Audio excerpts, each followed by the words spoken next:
So yun na, mapagpalang araw sa ating lahat mga ka-business naming minamahal. Kumusta po? Sa pagkakataong ito ay gusto ko pong magawa ng documentation ang patungkol sa isang taong grasa. Ang tinutukoy nga po namin ay si Kuya Bong. Napakaganda kasi ng istorya nito ni Kuya Bong. At yayamang siya po ay nalalapit ng maikasal sa kanyang magiging kasintahan. Anyway, para sa akin ay kasintahan niya na dahil sa ipinakilala na nga po sa mga magulang o sa magulang niya, sa nanay niya, ng babae na boyfriend daw niya. Anyway, siguro formality na lang ang kailangan sa bagay na yon. At yayamang napipinto naman na yung kanilang pag-iisang dibdib. Ano po? Ay magbabalik tanaw tayo sa isang napakagandang istorya ng kababayan nating si Kuya Bong. Isang taong grasa na nalulung din sa iba't ibang uri ng mga bisyo at kalayawan, at gayon din po syempre sa pagiging pasaway dahil sa maraming pagkakataon po mga ka-business naming minamahal.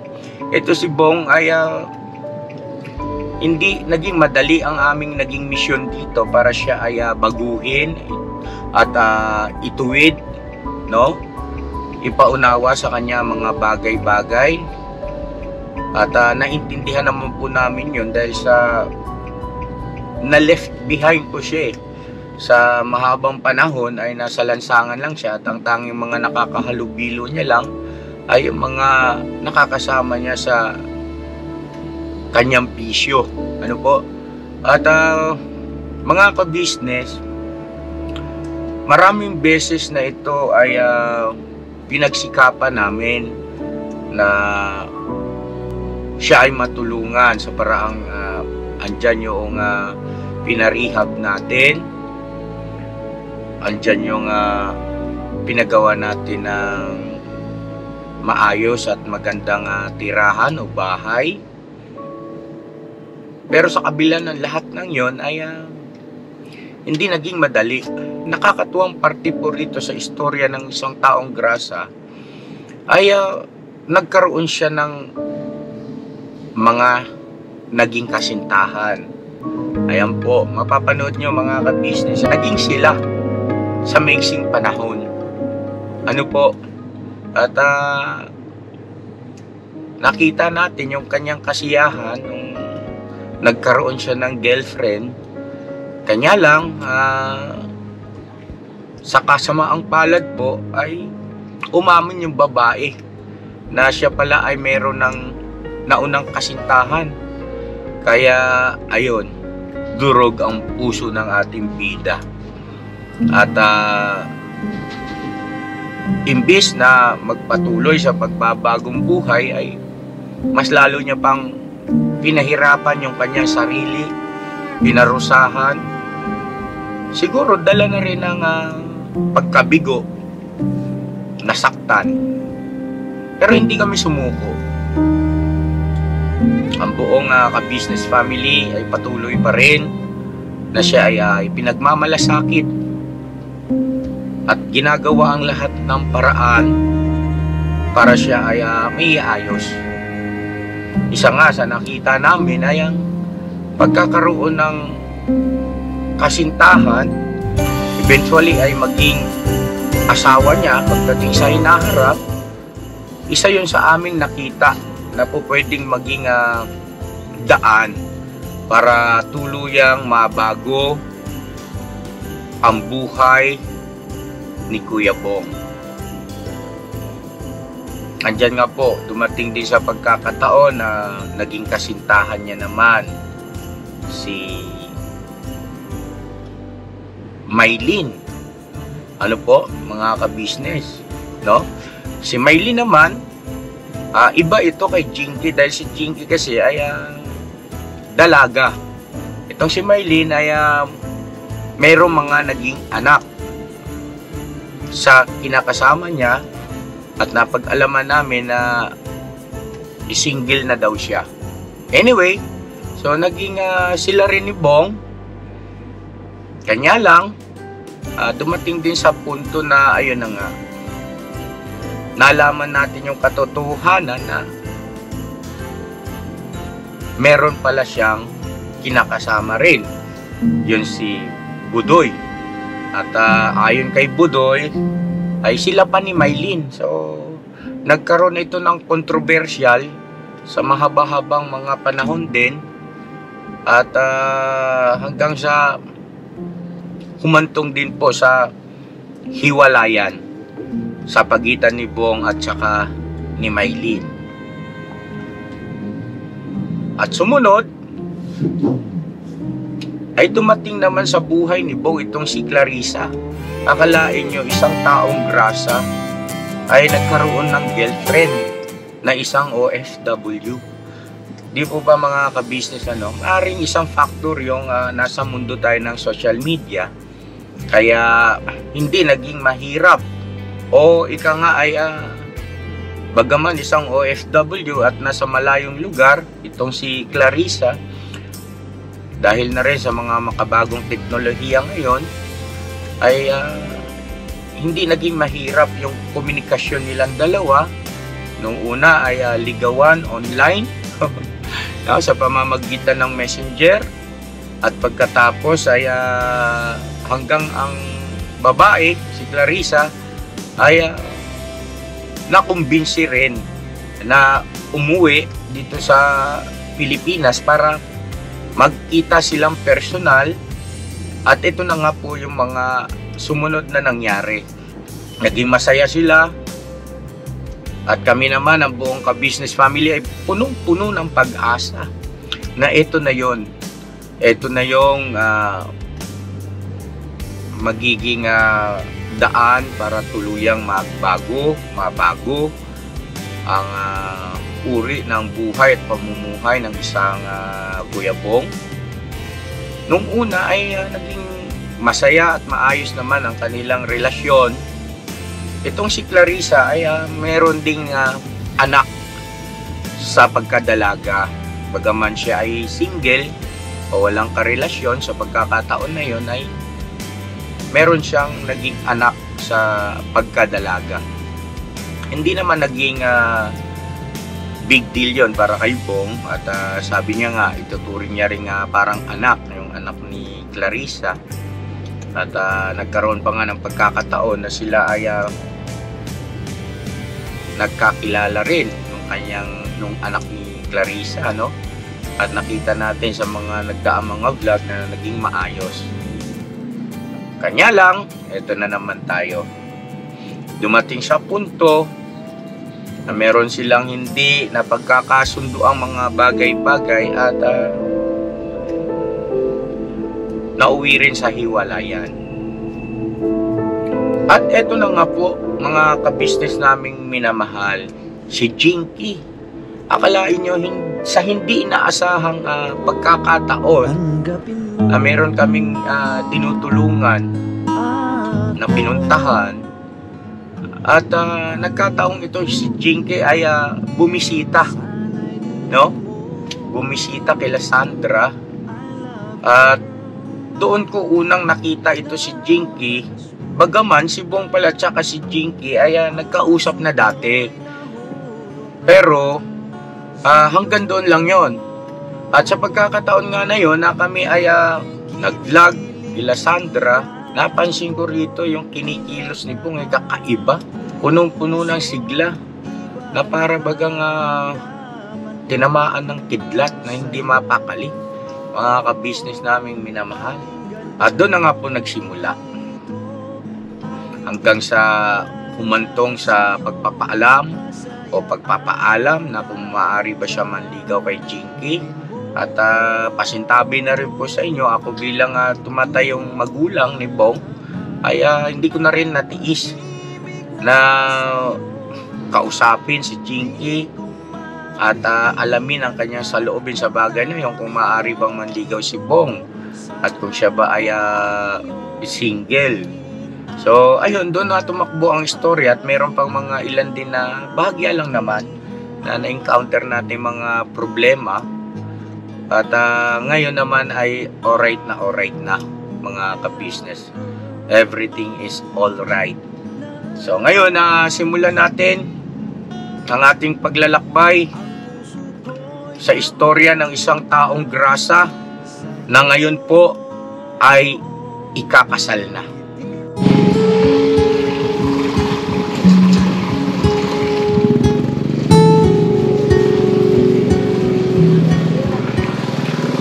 Kaya na mga ka-business naming minamahal, dito namin natagpuan o unang nakita si Kuya Bong. At ano sabi mo sa akin noon? Madali po ako! Dali lang, ha? Nagmamadali ka? Sandali lang, sandali. Ako! Isnabero ka pa nun no? Opo. Pero hindi pa ganito yung itsura nun mga ka-business, kasi ito bagong establishment pa lang ito. May mga konting na bago. Pero ito yung mismong lugar. At napaka-memorable, napaka-memorable nung tagpong yun. Tapos nag-U-turn kami. Kinakausap namin siya nung naabutan namin at ayaw niyang magpa-istorbo. Ayaw niyang magpa-istorbo kasi may dala siyang mga kalakal na nakukuha niya sa mga basurahan. Ano po? At yung buhok niya noon mahaba pa. At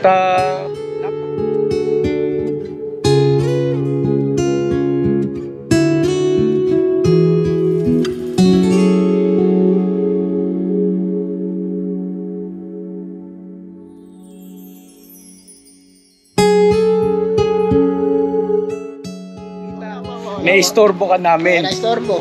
Oo. Wala pa, di pa ako kumakain po nun. Kaya pala ano sabi mo? Gusto mo nang Umalis po nun. gusto mo umalis at saka ano yung gusto, paborito mong pagkain? Yan.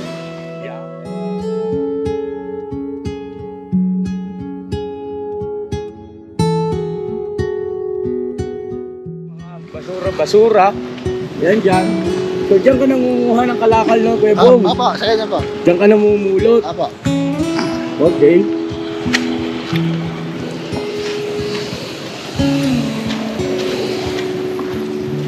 So ito dito sa mga basurahan na ito. Apo, kanya po. At medyo nagbago na rin yung itsura ng ano no. Tumayo na bahay po. Meron ng Tumayo yung bahay po. meron ng itinatayo na dito gusali o Dalawa po building. natagdagan, dalawa na po natagdagan. So ito yung mismong lugar. Ito yung mismong Mula dito. dito nagpark yung van.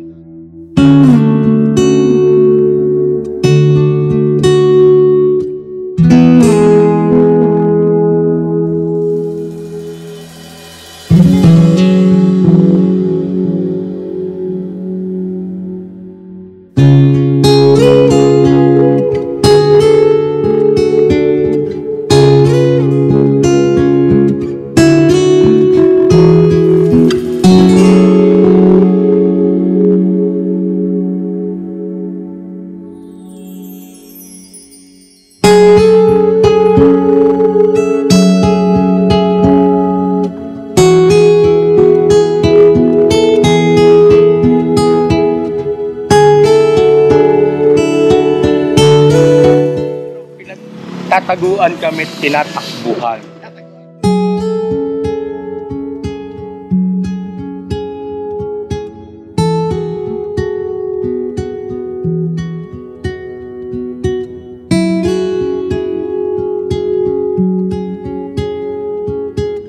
Kasal. Diba? Ano ang naiisip at nararamdaman ng isang Kuya Bong? Siyempre, masaya po. Pag ikakasala po, masaya po ako. Karoon ka ng 2 pirasong anak, Apo. no? Ah. At ba si Jinky na? Si Jinky na ba talaga? Pagdating po dyan, hindi ko masasabi po kung kami o hindi po. Pero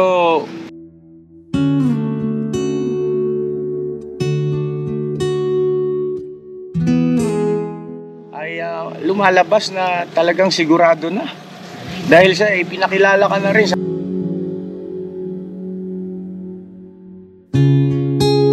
ay itong darating pa na katapusan ng buwan ng December, di ba?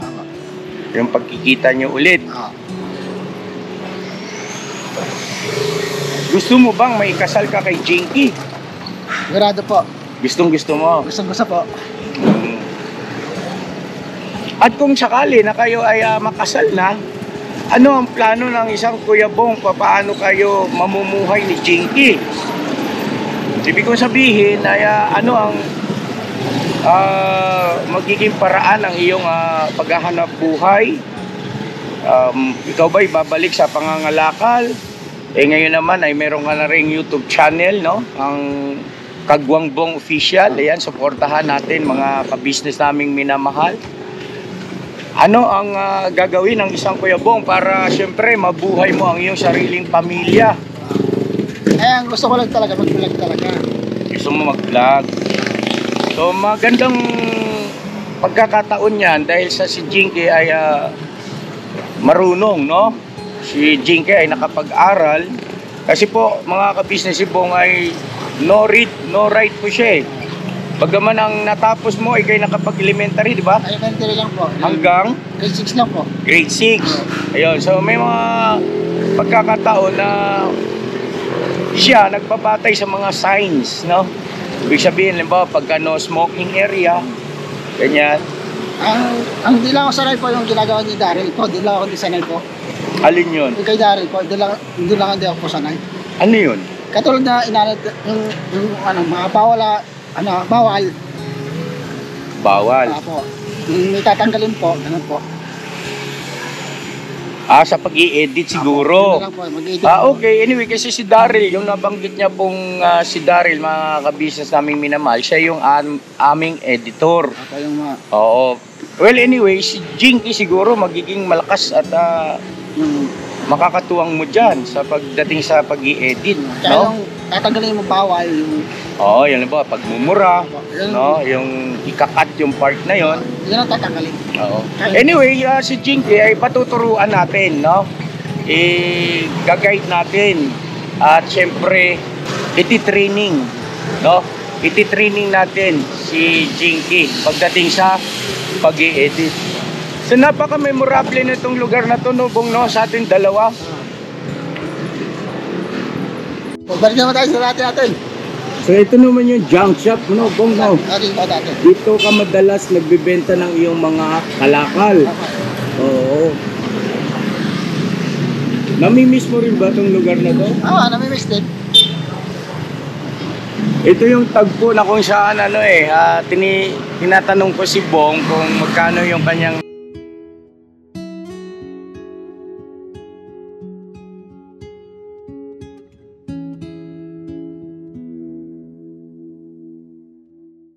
baka itakbo ko, baka kunin ko. Ganon. So ibig sabihin nagdududa ka sa akin. Sabagay hindi naman kita masisisi dahil sa siyempre, unang pagkakataon pa lang natin nagkita, no? Tapos tinatanong ko nga siya kung saan yung kanilang bahay at tinuturo niya doon. No, anong lugar ngayon dyan po? Dunana. Ha? Dunana po. Dunana. Tapos sa madalas na pagkakataon, ikaw noon ay naglalagi dyan sa kaibigan mong si Ramil. Ayun. So yun ang mga ka-business na magbabalik tanaw tayo, puntahan natin yung lugar kung saan nakatira yung kanyang kaibigan na doon siya naglalagi. Alright? Right. Let's go! Ay.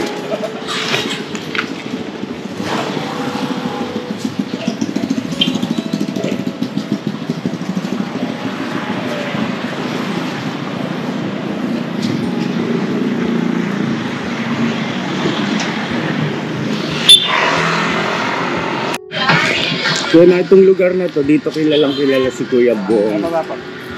Kasi dito siya lumaki.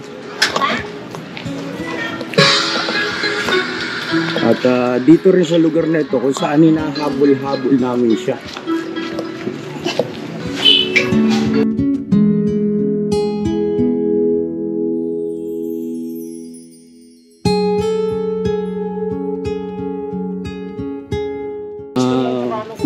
diskarte ng ating mga kababayan. Meron din mga ibang establishment.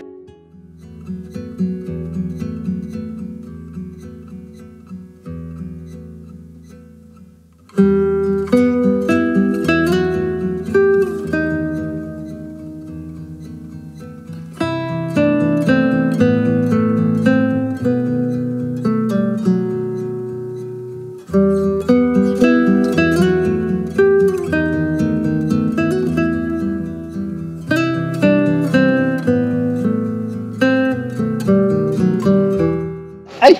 Hello po! Ay, kumpare pa na! Pare! Kilala ko rin po yan yung anak niyo. At balik na.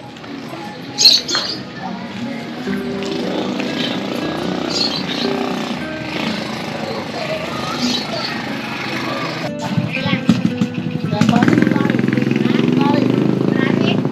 Malapit na. Congrats! Dapat eh. Magkano lahat? Bless daw yun lang, oh! Ano lang yan ako? Dalawa pa sa kape. Ay, ilang lang.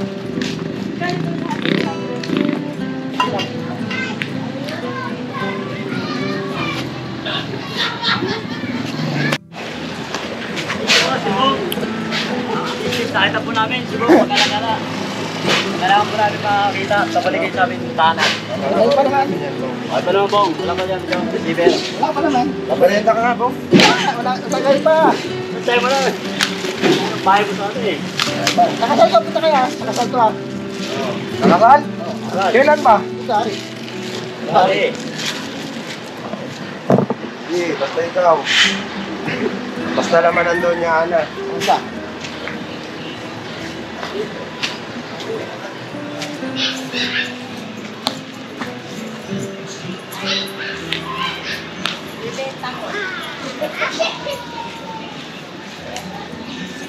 Buhay na buhay, ah!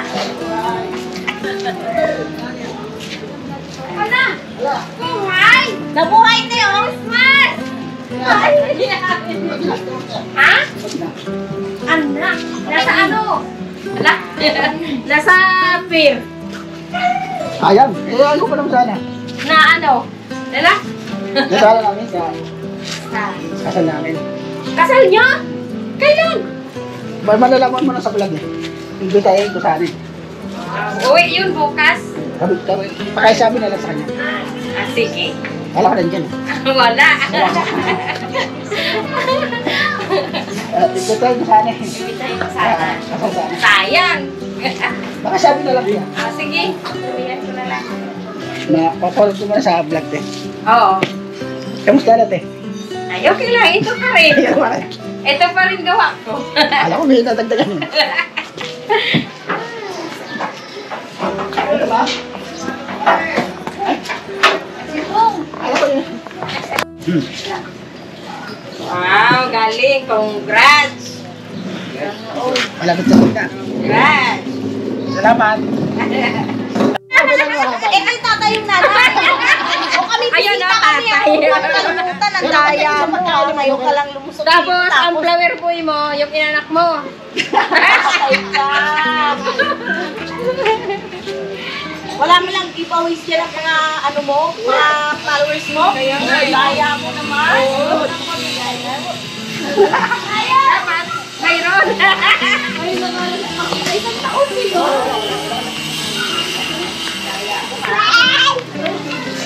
Kasal niya. Wala na naman. Sabi nung nakaraan February. Kasi ngayon, iba na lang diba?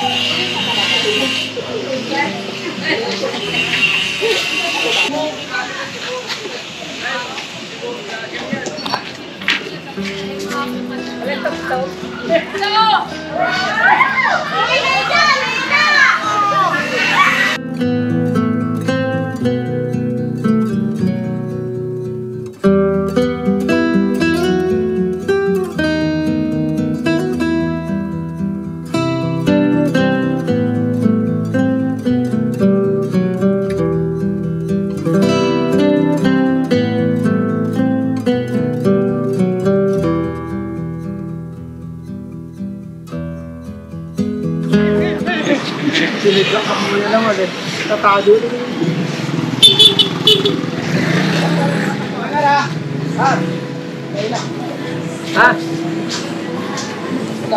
Oo ba? Kalma ka, hindi mo binibisita. Tagal-tagal na eh. Ayaw mo eh.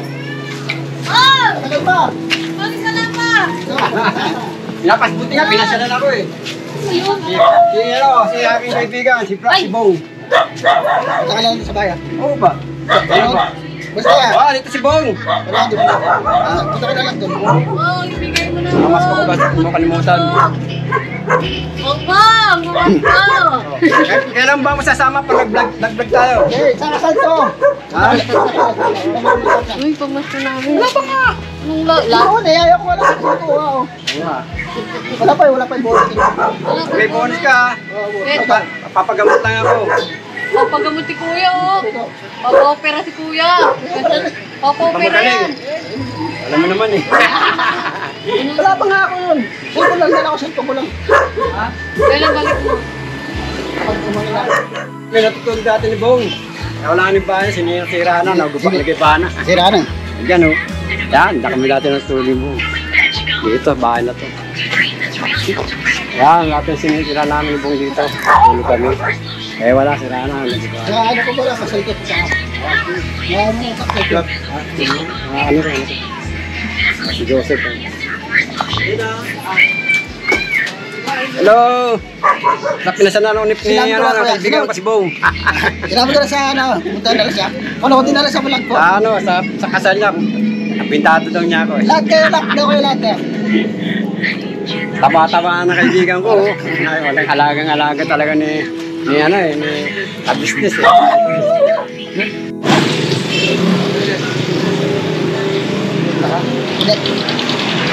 Kuya, bukas mo naman dyan.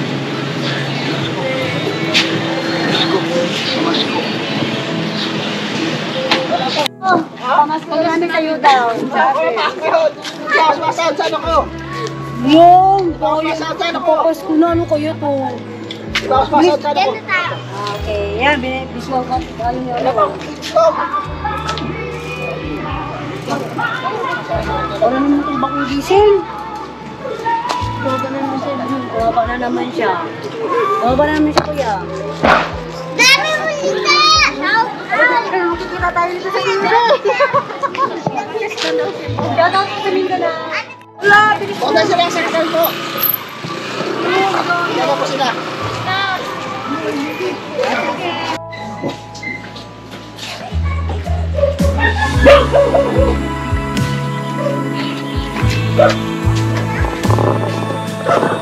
Ate Nat! Ate Nat! Ate Nat! Wala pa daw po.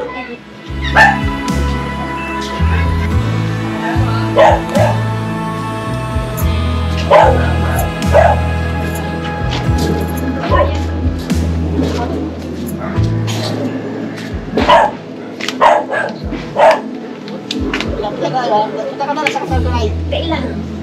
Matapalog na lang sa vlog ko na.